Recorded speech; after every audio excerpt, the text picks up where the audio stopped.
Welcome to the Social Currency. I'm Tani, your resident AI nerd. And I'm Aurélie, your work from anywhere techie. We share real stories of connection, trust, and the relationships that shape our lives. Let's get started. Paul, welcome. You're our very first guest, so it's quite exciting. We're launching the series. I'm quite scared, if I'm honest. Don't be scared, Paul. We're very nice here. We're nice people. And just before we dig in, can you tell us who you are, like the real you, beyond your job title? I found this question quite interesting, actually, because I hope, maybe everyone says this, but I hope that I've never been anything but the real me. And I certainly pride myself on never really having changed in my roles in the workplace. Has got me into trouble occasionally, will admit. But so I think, what you see is what you get. But I guess the sort of best way of describing me is probably to tell you what my values are, because this was an exercise that we did a couple of years ago, the Brené Brown exercise Caroline introduced us to a while back. So if you haven't done it, do it. My values are creative, fun, and collaboration. And I believe in them so much, I actually have an image tattooed on my shoulder of a pair of hands coming together with a light bulb in the middle for collaboration and ideation, creative ideas. So I guess that describes who I am. I did see that tattoo, by the way. Yeah. I love it. That's real commitment, Paul. Sorry, so commitment. That's real commitment. It is, yeah. I actually need to get it redone because it's really not a great tattoo. But there you go. That's all right. Well, I love it. As a founding story, that's a great one. So you are our first guest, and we're very excited to kick off this podcast. And the reason we invited you to the inaugural, the social currency, is because we'd love for you to explain the mission around temoji, because it's all about social and intellectual capital. And we think that's a really important topic for the industry. And I think it would be really helpful if you explain what that means and why we're talking about it. Yeah, I guess it's this sort of arose from that ideal kind of marketing principle, which you'll be aware of, Tani, which is if you can create yourself in a style that builds a market of one that differentiates you from everybody else. And so I kind of looked at what we did in the industry when we work with suppliers, and this principle of defining ourselves through social and intellectual capital really kind of made very logical sense. But it also relates to the very reason of what we do, why we do what we do within this industry. So social capital and intellectual capital, the way I describe it is we help companies, suppliers in this industry to build social and intellectual capital with their stakeholders. And their stakeholders could be their internal team, it could be their customers, it could be their prospects, or it could be government, for example, or even us with how they operate with associations. And social capital is essentially the depth of that relationship, and intellectual capital is the kind of depth of intellectual knowledge and the height of intellectual knowledge. And our role is to deepen those relationships, create more depth in the relationships, and heighten the level of intellectual knowledge between suppliers and their stakeholders. And of course, when we travel, the idea of social capital is that we encourage, when we travel, the building of relationships that then stand us in good stead in order to do business. So that's why it relates very much to what we do as an industry. It's interesting that you mentioned that, Paul, because I was having a conversation with someone yesterday and I mentioned, social and intellectual capital. And it seems theoretical when you say it like that. But then when I explained it, you could see the light bulb go off in their head. And they're like, yes, it's amazing. That's exactly what we need as an industry. So just for listeners who might not come from the industry, we refer to the travel industry because this is like where we work.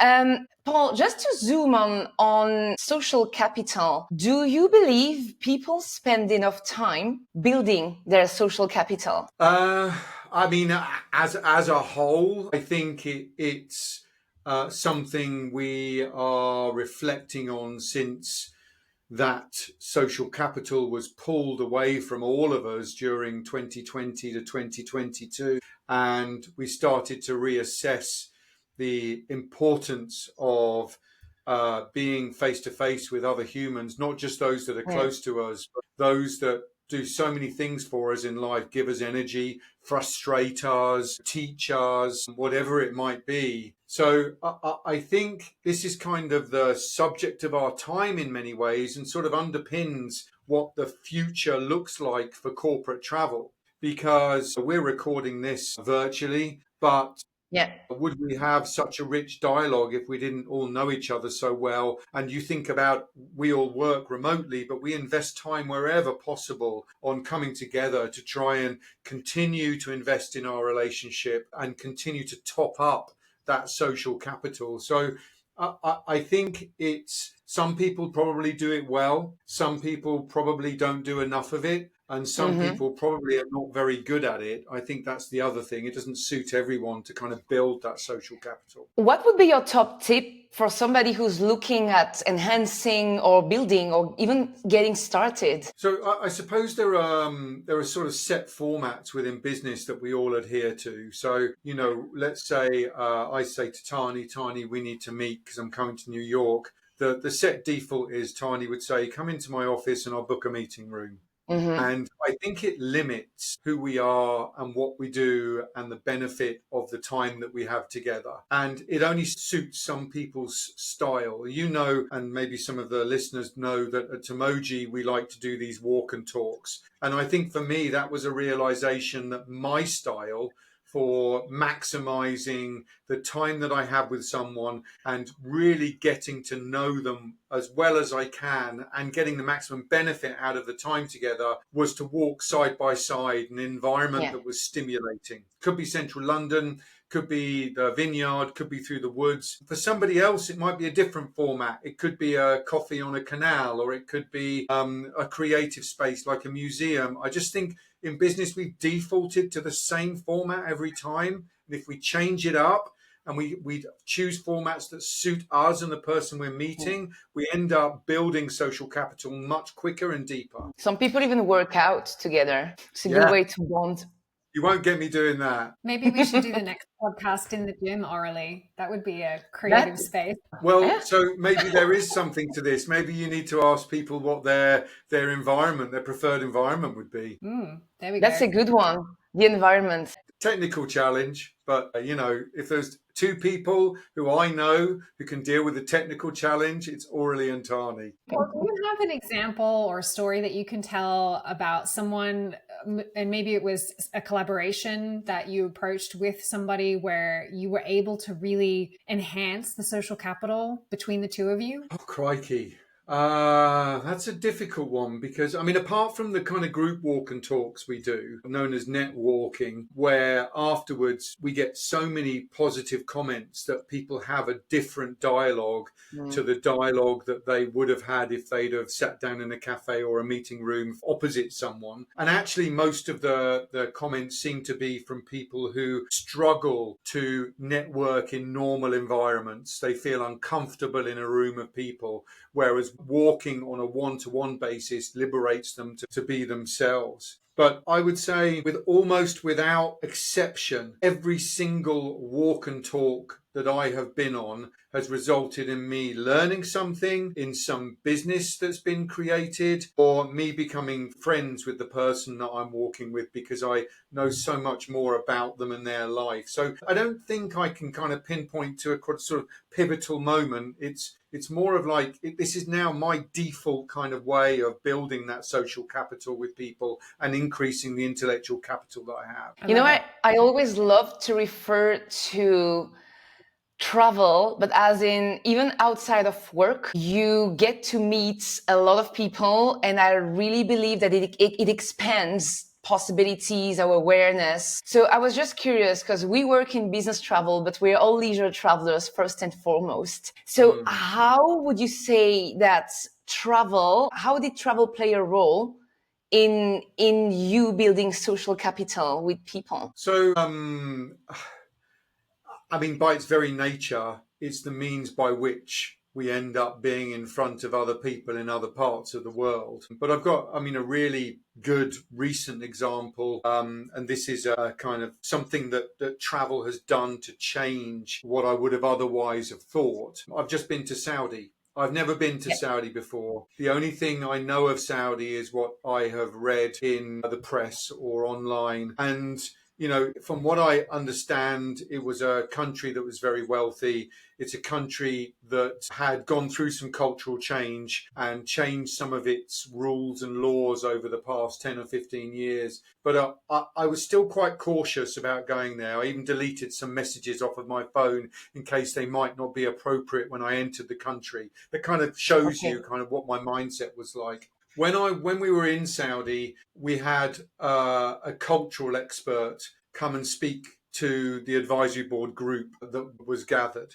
And I think the first thing that surprised me was the cultural expert was a woman, and secondly, that she was 34. And I guess I probably expected an older guy to be the person. It's not that I kind of defaulted to that. It was my perception of the country. And what she spoke of was her time away in the United States and how she came back to Saudi and how she saw fundamental change and the opportunities that are now presented to her and other women like her in Saudi. And she was dressed in sort of a wonderful kind of modern style, flowing like jacket, modern clothing. Her head was uncovered. She was clearly free to speak her mind, and she gave great insights. But the real thing that made the difference was that there were people in that room who had known Saudi Arabia for a long time. They'd visited the country many times, and she made some of them cry. And she made some of them cry because they could see in her all the change that is happening in that country.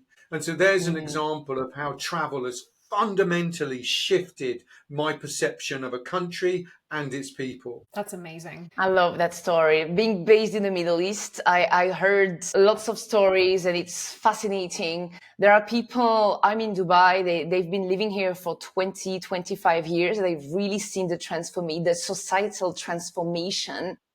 And it clearly broadens horizons. I love that story. I guess there's pros and cons, right, that come with it. And their challenge is keeping the cultural traditions of Saudi Arabia. So, but yeah. Exactly. We're talking a lot about people. And I, as the AI girl, I have to ask the technology question because, there's so much talk about AI and how it's helping us be smarter and work faster. But I also think you have to balance all of this technology and innovation with people. So from your perspective, Paul, because you are a self-confessed non-techie, but I've seen you really lean into all of the new innovations. Becoming an AI.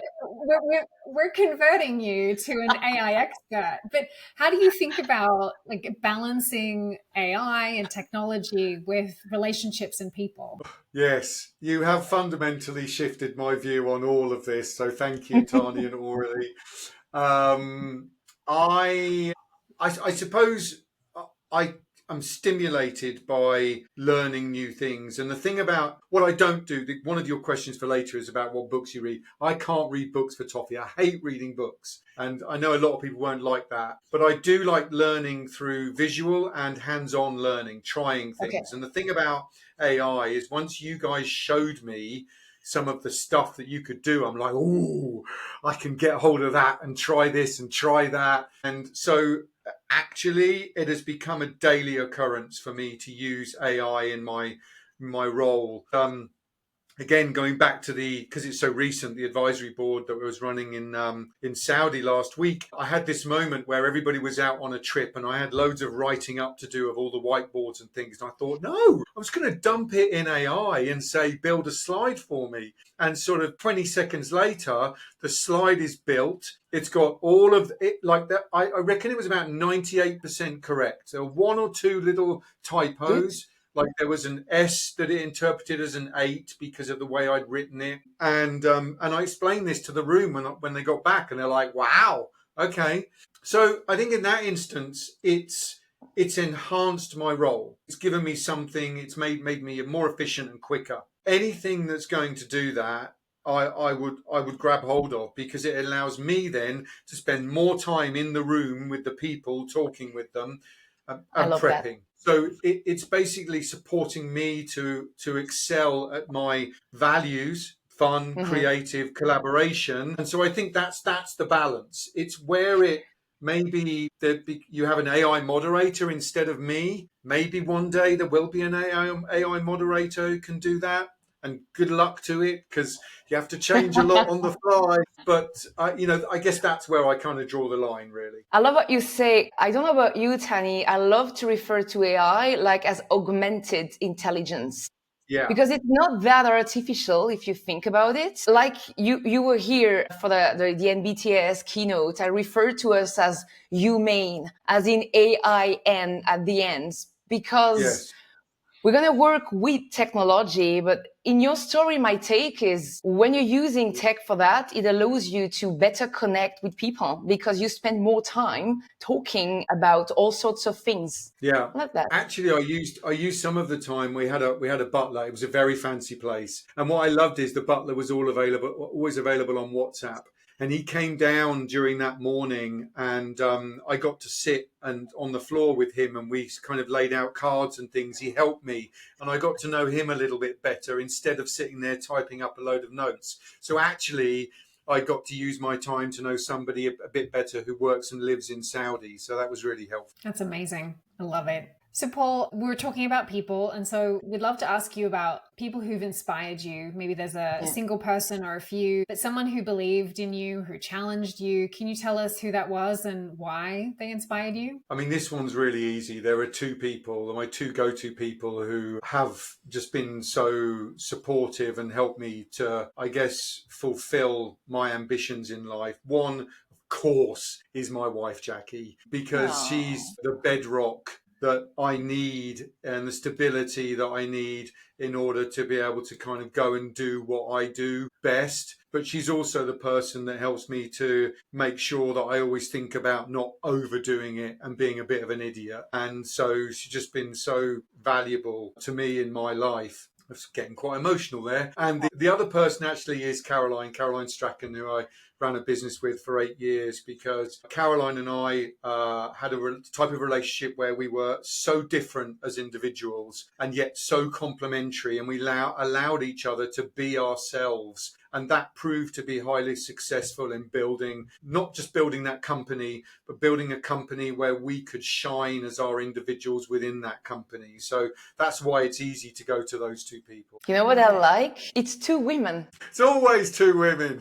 Did you realize that? Out of curiosity, was there a man that stood out in your career or in your life that made a difference, an aha moment? Of course, I've learned from men. I've had male mentors. For example, Mike McCormick and Ed Silver at GBTA. I learned a lot from those guys. I really enjoyed my time working with them. But you asked me a very specific question, and they were the two immediate people that came to mind. So love it. So Paul, what's something you've learned from someone else? And it could be the two women you just mentioned, or it could be somebody new, but something you've learned from someone else that you want to pass on to others. Yeah. I've got such a poor memory, and I don't remember kind of like key things that, like these sort of business mantras or ideologies that kind of I need to make sure that I pass on to other people.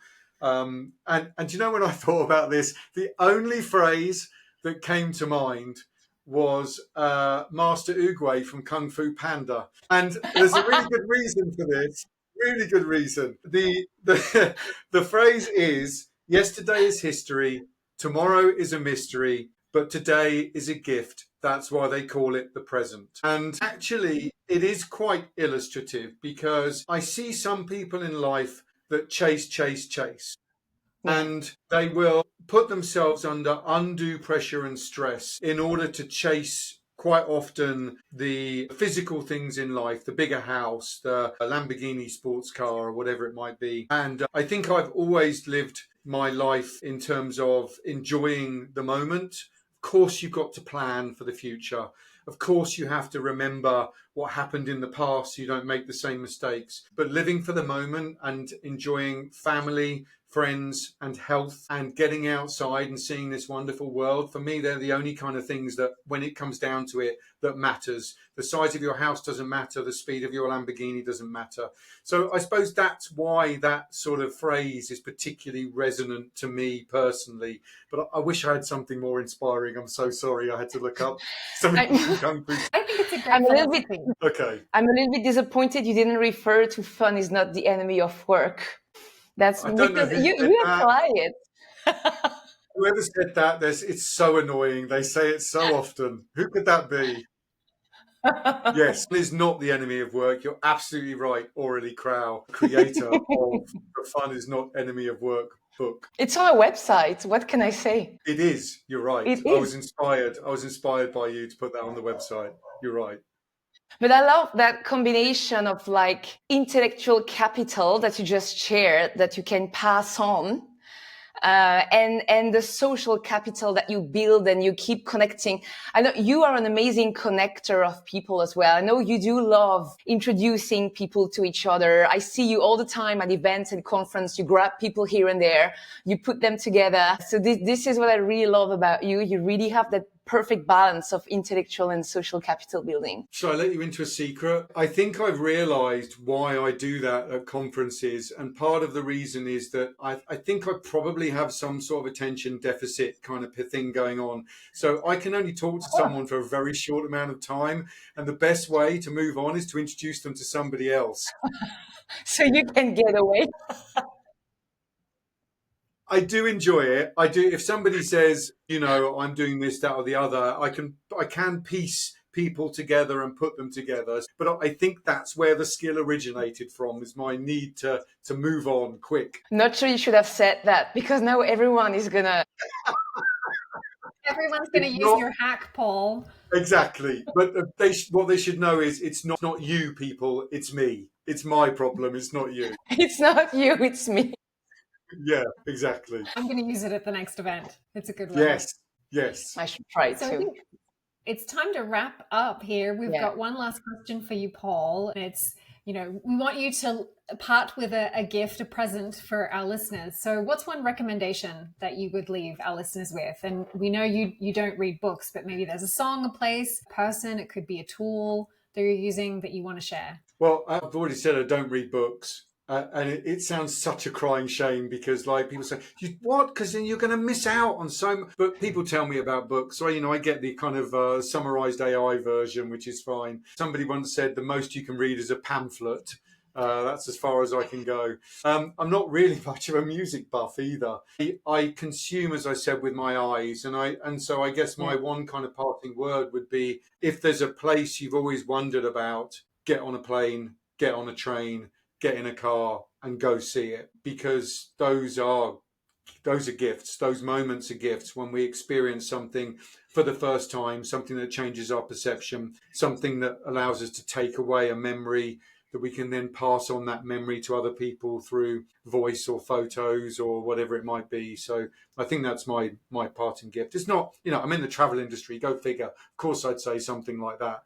But I'm obviously referring to my Saudi trip recently, and just how much that has inspired me to think differently, I think. Well, I think the beauty of travel is that it's a 3D experience. It's got all of it's all of the senses. Yeah, it really does. And, hopefully it's not overpowering and too much in one go, although that in itself can be a hell of an experience, right? Center of Bangkok or wherever it might be. And you get all the sights and smells and sounds. But this particular one was on a private island. And actually the sense of peace that washed over me within 24 hours of being on that island was just amazing. And yet at the same time you're kind of absorbing culture, and there was wildlife. There was a heron right by the villa I was in that used to come along each morning. It was really quite astounding. So I think it's fair to say your social currency got boosted.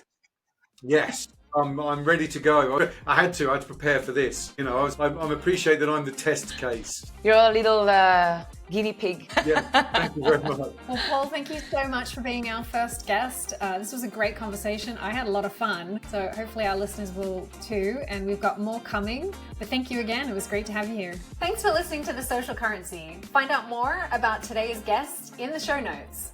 If this story resonated with you, share it with your people, subscribe, and leave a review. And most importantly, reach out to someone who made a difference in your life. Because this is how we grow our social capital. Until next time. Whew.